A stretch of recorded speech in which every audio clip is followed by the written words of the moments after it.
नमस्कार दोस्तों, मैं आप सभी का स्वागत करता हूं अपने YouTube चैनल एग्ज़ाम कॉपी में।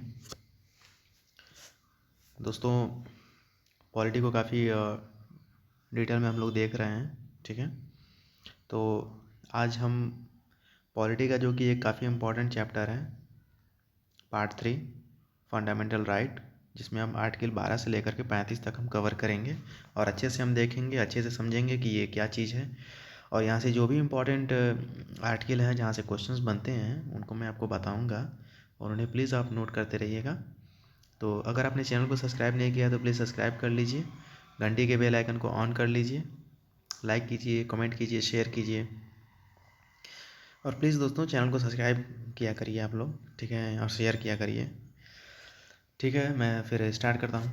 जैसा कि आप सभी लोग देख रहे हैं कि हेडिंग यहाँ पर है फंडामेंटल राइट, आर्टिकल 12 to 35। हम 12 से 35 तक बात करेंगे। और हाँ दोस्तों, ये जो मैं पढ़ाने जा रहा हूँ ये सभी परीक्षाओं के लिए इम्पोर्टेंट होगा, ठीक है। अभी कांस्टेबल की भर्ती आ रही है, उसके लिए भी है। मतलब जहाँ पर भी सिलेबस में पॉलिटी मेंशन है वहाँ पर यहाँ से क्वेश्चन आएंगे, क्योंकि ये इम्पोर्टेंट पार्ट है, ठीक है। ठीक है दोस्तों, तो हम डिस्कस करने जा रहे हैं। जैसा कि आप लोग देख रहे हैं कि आर्टिकल 12 से लेकर के 35 तक हम आज डिस्कस करेंगे।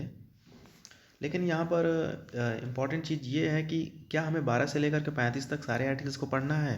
जी नहीं, हमें 12 से लेकर के 35 तक आर्टिकल को नहीं पढ़ना है, बल्कि इसमें जो इम्पॉर्टेंट जो आर्टिकल होंगे उनको सिर्फ हम पढ़ेंगे, ठीक है। तो इसमें पार्ट 3 में यहाँ पर पार्ट 3 में हम आर्टिकल 12 से लेकर के 35 तक हम पढ़ेंगे। लेकिन इम्पॉर्टेंट बात ये है कि हमें सारे आर्टिकल्स को नहीं पढ़ना है, हमें कुछ ही आर्टिकल्स हैं जिन्हें हम पढ़ेंगे, लेकिन वो काफ़ी इम्पॉर्टेंट होंगे, ठीक है।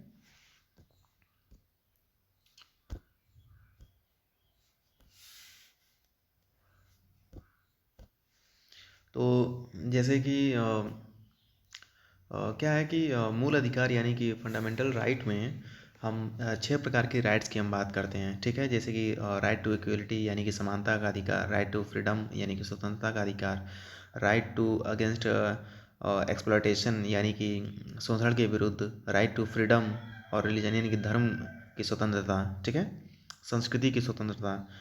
और कुछ कॉन्स्टिट्यूशनल रेमेडीज़ की बात करेंगे हम आर्टिकल 32 में, ठीक है। तो इस प्रकार से हम एक एक करके सारे ये जो मतलब 6 प्रकार की जो स्वतंत्रताओं की जो बात की गई है भाग 3 में, उनके बारे में हम पढ़ेंगे। जैसे मान लीजिए कि राइट टू इक्वलिटी यानी कि समानता का अधिकार, पहला जो है वो है समानता का अधिकार, समानता का अधिकार, साथ साथ में नोट करते रहिएगा। ये हम बात करेंगे इसमें आर्टिकल 14 से लेकर के 18 तक, ठीक है। फिर जो दूसरा जो आता है इसमें इम्पोर्टेंट, वो है स्वतंत्रता का अधिकार, स्वतंत्रता का अधिकार। और दोस्तों हम इसमें बात करेंगे आर्टिकल 19 से लेकर के 22 तक। अभी हम एक एक आर्टिकल को देखेंगे क्योंकि ये इम्पोर्टेंट आर्टिकल्स हैं, ठीक है। फिर तीसरा है इसमें तीसरा है शोषण के विरुद्ध अधिकार, ठीक है, शोषण के विरुद्ध अधिकार, ठीक है। तो इसमें कहाँ से कहाँ तक बात करेंगे हम, तो ये 23 और 24, इसमें 2 ही आर्टिकल हैं, लेकिन ये दो आर्टिकल से दोस्तों विश्वास करिए कि बहुत ज़्यादा क्वेश्चन बनता है, बहुत ज़्यादा, ठीक है। और ये 23 और 24 में बहुत ज़्यादा कन्फ्यूजन भी होता है, ठीक ना। तो फिर चौथा क्या है, चौथा है चौथा क्या है, ये शोषण के विरुद्ध हो गया ना। हाँ, तो चौथा होगा हमारा धर्म, धर्म की स्वतंत्रता, ठीक है। ये ऐसे ही है ये, ठीक ना। थोड़ा सा मुझे रिकॉल करने दीजिए कि इसको मतलब शुद्ध हिंदी में क्या कहते हैं हम। तो धर्म की स्वतंत्रता, एक मिनट थोड़ा मुझे समझने दीजिए पहले, क्योंकि मैं नहीं चाहता हूँ कि गलत हो। ठीक है, तो धर्म की स्वतंत्रता भी है, ठीक है, जहाँ तक मुझे लग रहा है। एक मिनट, थोड़ा सा मैं इसको कंफर्म कर लूँ, ठीक है, क्योंकि गलत हो जाएगा तो फिर ठीक नहीं लगेगा। चौथे में ये है कि धर्म की स्वतंत्रता की बात तो की गई, लेकिन मैं सोच रहा हूँ कि आप लोगों को एकदम एग्जैक्ट वही वर्ड बताऊँ जो इसमें लिखा गया है, ठीक ना। थोड़ा सा मुझे समय दीजिए।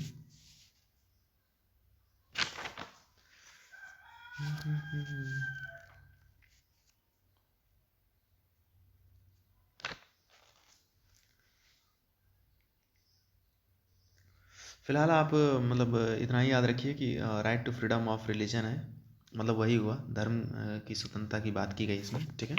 इसको ऐसे लिख देते हैं हम, ये गलत नहीं है, सही है ये। धर्म की स्वतंत्रता, ठीक है। इसमें हम बात करेंगे 25 से लेकर के 28 तक, ठीक ना। फिर जो पाँचवा जो आता है, पाँचवा काफ़ी इम्पोर्टेंट है, ठीक ना। और पाँचवा भी मान करके चलिए कि लगभग लगभग ऐसा ही कुछ है, ठीक है। तो लेकिन इसमें क्या है ना कि कल्चरल एंड एजुकेशनल राइट्स की बात की गई है, यानी कि संस्कृति और शिक्षा से जो संबंधित जो अधिकार हैं वो इसमें बात किया गया है, ठीक है। तो क्या है, शिक्षा और शिक्षण, एक मिनट, गलत हो गया।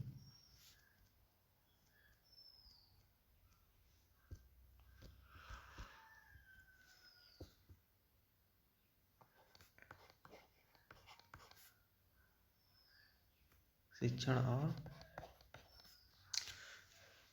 आप मुझे एक मिनट का समय दीजिए दोस्तों।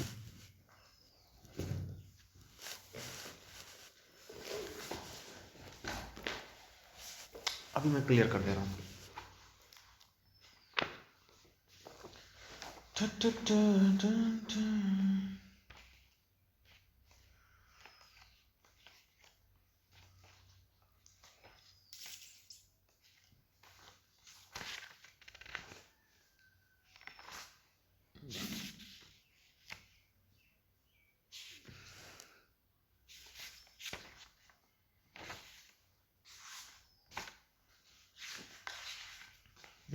मिल गया।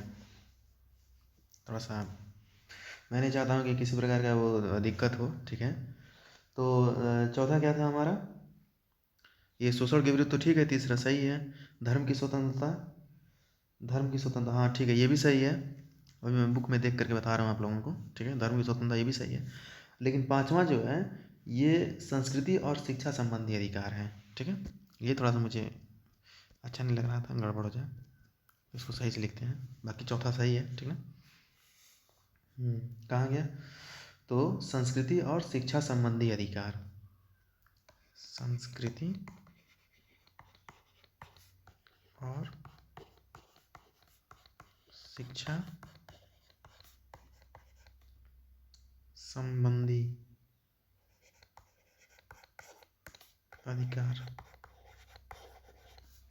ये कहाँ से कहाँ तक है, ये इसमें सिर्फ दो आर्टिकल हैं, 29 और 30, ठीक है। और एक जो मतलब ये एक जो छठवां जो है, मोस्ट मोस्ट इम्पॉर्टेंट, इस पर स्टार बना लीजिए, यहाँ से क्वेश्चन बनता ही बनता है। संवैधानिक उपचारों का अधिकार, ये डायरेक्ट पूछा जाता है। संवैधानिक उपचारों का अधिकार, ठीक है। ये इसमें आर्टिकल सिर्फ एक ही है, 32, काफ़ी इंपॉर्टेंट है ये, ठीक ना। तो अब हम एक एक करके सारे पार्ट्स को हम देख लेते हैं, ठीक है। जैसे पहला क्या था हमारा, पहला हमारा क्या था, तो समानता का अधिकार,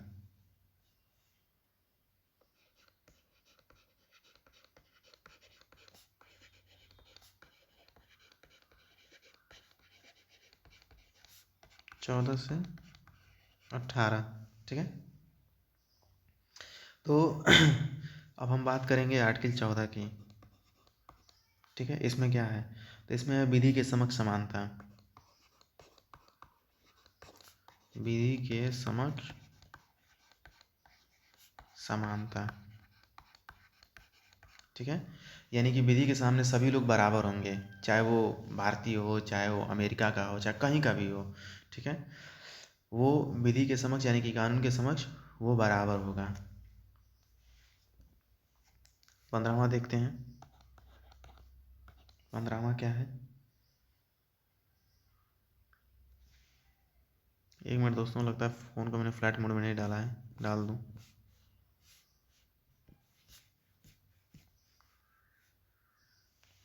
अदरवाइज प्रॉब्लम क्रिएट करता है। हाँ, तो स्वतंत्रता का अधिकार, सॉरी स्वतंत्रता कह रहे हैं, 15 में जो है ना वो है, इसमें जैसे कि ये इसमें 5 मतलब चीज़ें हैं, ठीक है, जिनके आधार पर आप किसी से भी भेदभाव नहीं कर सकते हैं। ये 5 चीज़ें याद रखिएगा। पहला है धर्म, दूसरा है मूल वंश, ठीक है। तीसरा है जाति,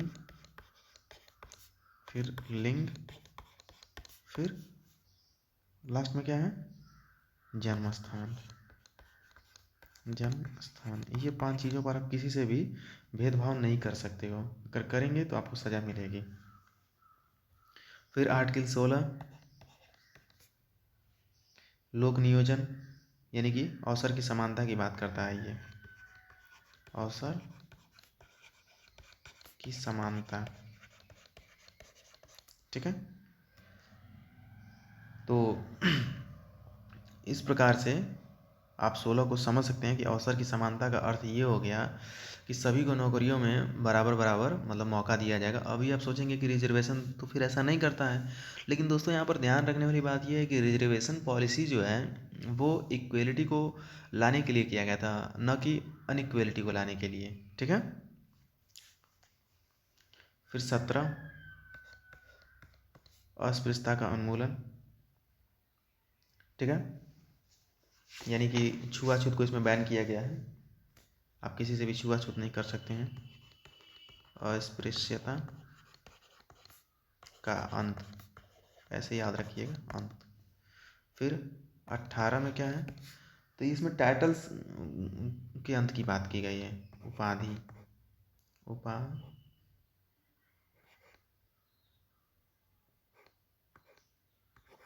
उपाधियों का अंत, यानी कि किसी को भी राय बहादुर या फिर राजा साहब या मतलब फलाना फलाना की जो टाइटल होती थी पहले, वो अब किसी को भी नहीं मिलेगा, ठीक है। हाँ, लेकिन इसमें ध्यान रखने वाली बात ये है कि एकेडमिक जो टाइटल्स होती हैं, जैसे डॉक्टर हो गया या फिर कोई मान लीजिए कि कोई किसी सरकारी पद पे आप हैं, जैसे मान लीजिए आईएएस ऑफिसर हैं, ठीक है, तो वहाँ पर आप लगा सकते हैं। जैसे मान लीजिए कि अगर कोई सब इंस्पेक्टर हो गया तो अपने नाम के आगे लिख सकता है कि फ़लाना सब इंस्पेक्टर, ठीक है। या फिर जैसे मान लीजिए मेजर ध्यानचंद, ये सब मान्य है क्योंकि ये एकेडमिक है, आपने इसको कमाया है, आपको किसी ने दिया नहीं है, ठीक है।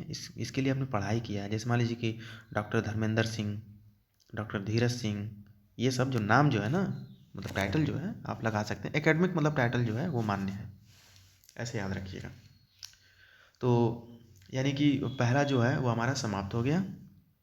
अब हम बात करेंगे दूसरे की। तो दूसरा क्या था दोस्तों, दूसरा था स्वतंत्रता का अधिकार, स्वतंत्रता का अधिकार, ठीक है। दूसरा जो था वो क्या था, सेकंड वाला, स्वतंत्रता का अधिकार, स्वतंत्रता का अधिकार, ठीक है। आर्टिकल कहाँ से कहाँ तक, 1922 तक। इसमें हम एक एक करके देख लेते हैं। पहले हम देखेंगे 19, ठीक है। तो इसमें वाक और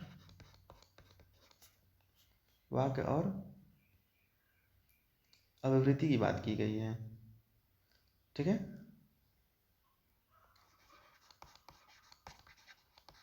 अभिवृत्ति की बात की गई है। लेकिन यहाँ पर आप ध्यान रखिएगा कि इसमें भी 6 प्रकार की स्वतंत्रता की बात की गई है, ठीक है।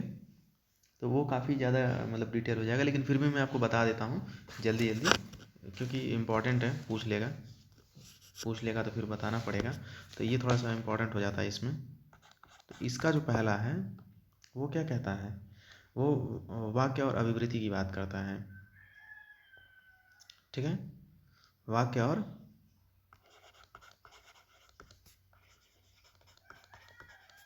अभिवृत्ति, ठीक है। दूसरा क्या है, तो दूसरा हो जाएगा मतलब शांतिपूर्ण बिना हथियारों के आप सभा सम्मेलन कर सकते हैं, ठीक है, यानी कि सम्मेलन का अधिकार,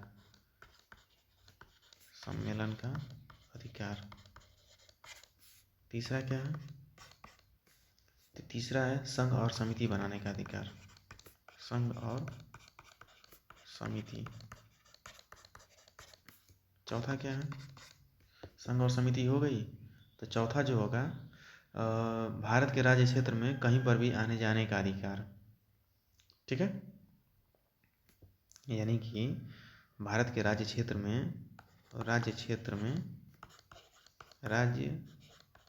में घूमने का अधिकार। कुछ एरियाज रिस्ट्रिक्टेड हैं, बाकी आप घूम सकते हैं, घूमने का, ठीक है। फिर पांचवा क्या है, पांचवा है बसने का अधिकार, कहीं पर भी आप बस सकते हैं, बसने का, ठीक है। और छठवां जो है वो क्या है, वो है आजीविका का अधिकार,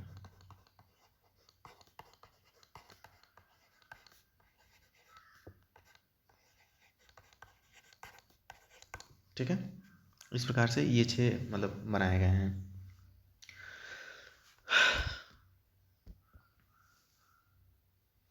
फिर हम बात करते हैं आर्टिकल 20 की, ठीक है।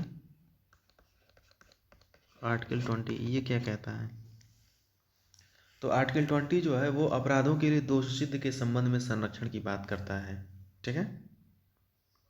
जैसे मान लीजिए कि मतलब कोई आदमी क्राइम कर दिया, ठीक है, तो जब वो क्राइम कर देगा तो भाई उसके भी तो कुछ राइट्स होंगे, तो वो इसी से संबंधित है, ठीक ना। तो अपराधों के लिए दोष सिद्ध के संबंध में संरक्षण क्या है, ये अपराधों के लिए दोष सिद्ध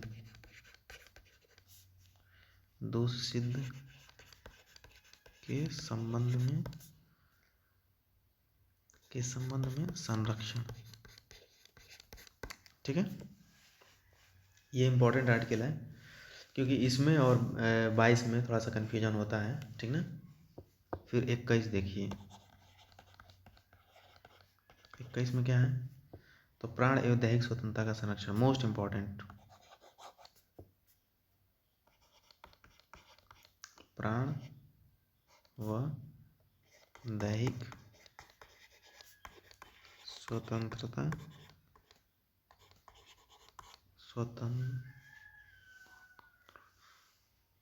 स्वतंत्रता का संरक्षण।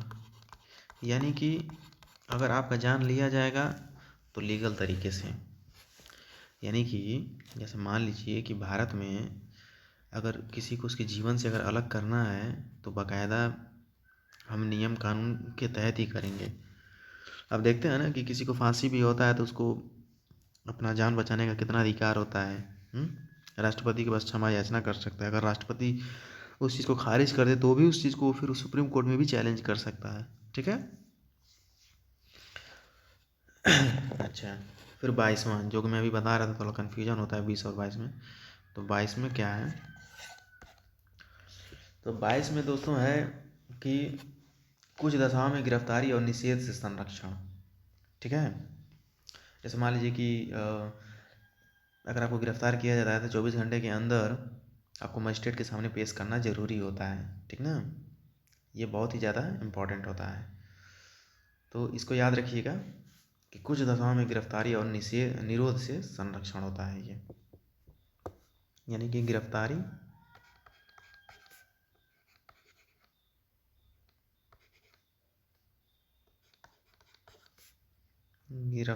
और निरोध से संरक्षण। ठीक है।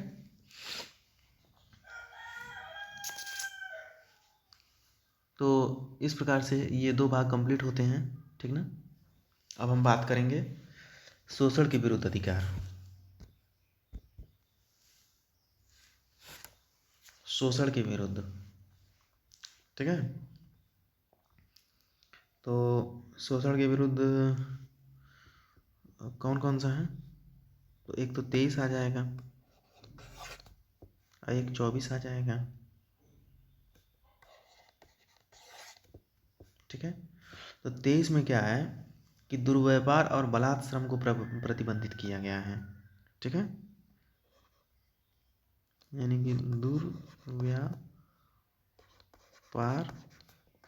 और बलात् श्रम को प्रतिबंधित, ठीक है, किया गया है। और 24 में जो है वह कारखानों एवं खानों तथा जोखिम वाले कार्यों में 14 वर्ष से कम आयु वर्ग के बच्चों के नियोजन का प्रतिषेध करता है। ठीक है। यानी 24 में सीधे सीधे आप ऐसे याद रखिएगा कि 14 वर्ष से जो कम बच्चे हैं, जिनका उम्र कम है, वो न तो किसी कारखाने में काम करेगा, कारखाने में नहीं काम करेगा, खान में काम नहीं करेगा। ठीक है। या कोई भी जोखिम वाला जो जगह है वहाँ पर ये काम नहीं करेगा लड़का 14 साल से, जिसका उम्र कम है। 14 साल से ज़्यादा है तो कर सकता है। ठीक है। लेकिन उसमें भी कुछ नियम कायदे कानून हैं, ऐसे ही नहीं कर देगा वो। तो ये हमारा यानी कि तीसरा जो है कंप्लीट हो गया। फिर अब हम देखेंगे धर्म की स्वतंत्रता। ठीक है। या मैं सोच रहा हूँ कि धर्म की स्वतंत्रता को कल पढ़ा जाए, मतलब नेक्स्ट वीडियो में। ठीक है दोस्तों, तो अभी मैं वीडियो 22-23 मिनट हो गया है, 22 मिनट होने जा रहा है, तो मैं वीडियो को समाप्त करता हूँ और कल हम शुरू करेंगे धर्म की स्वतंत्रता, संस्कृति और शिक्षण संबंधी अधिकार और क्या कहते हैं संवैधानिक उपचारों का अधिकार। यानी कि 3 जो चीज़ें हैं वो कल पढ़ेंगे और 3 हमने आज पढ़ लिया है। ठीक है। तो दोस्तों, अगर आपने चैनल को सब्सक्राइब नहीं किया तो प्लीज़ सब्सक्राइब कर लीजिएगा और मिलता हूँ फिर आपको नेक्स्ट वीडियो में। नमस्कार।